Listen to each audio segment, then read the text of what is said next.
Many people ask us about the connector for the Bosch temp and pressure sensor.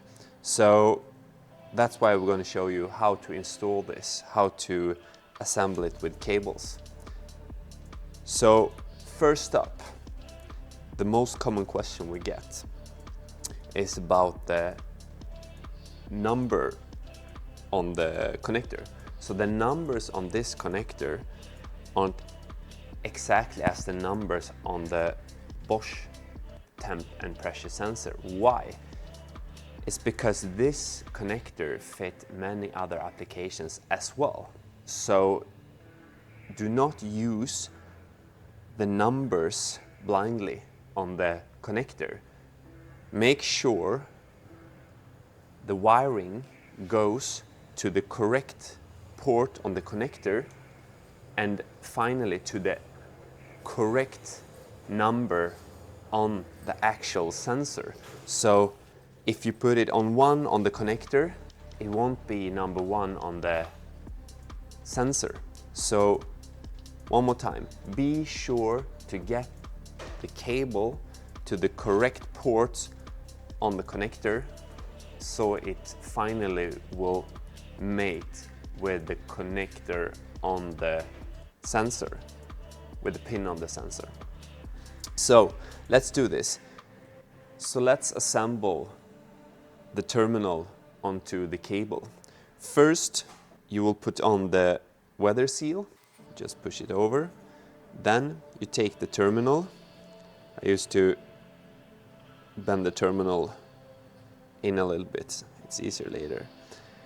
So you assemble the cable into the terminal, and the weatherproof should be assembled and crimped together with the terminal. So first you crimp the cable, then you crimp the terminal and the weather seal. Now the weather seal and the cable and the terminal is merged together. This is what you need to assemble the terminal and the cable into the connector. So one thing to mention here is the blue part, or the top part here, can be switched back and forth like this. So you open it, and this is like standard for many connectors.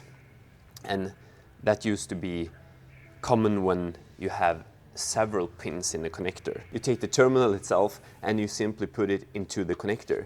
And here is where many people ask, which way should it go? Should it be that way, or should I turn it 180 degrees and put it that way?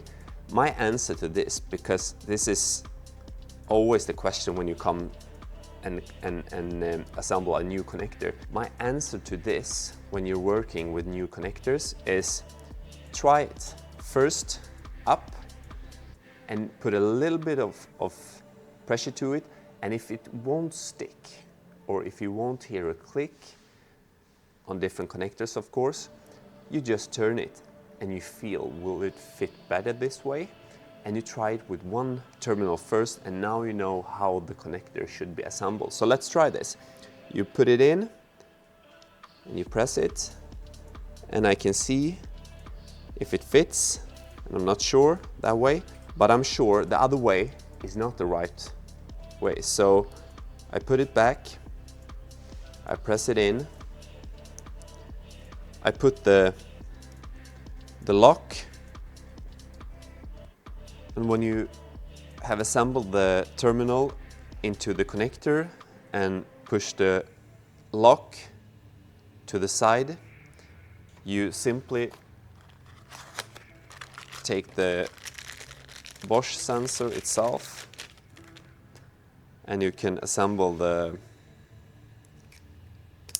entire part. But one important thing is the extra lock. You can use this one like this. When you assemble the connector, you can simply push it in place, and now you can't remove it because you can't push the lever down. But if you pull the extra part out, you can push the lever down and you can remove the connector from the sensor. So this is how simple it is to assemble the connector. And this is the same procedure for all connectors.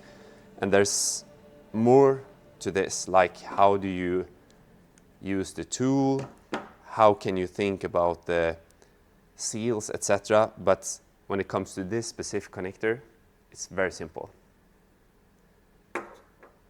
Hope you can use it.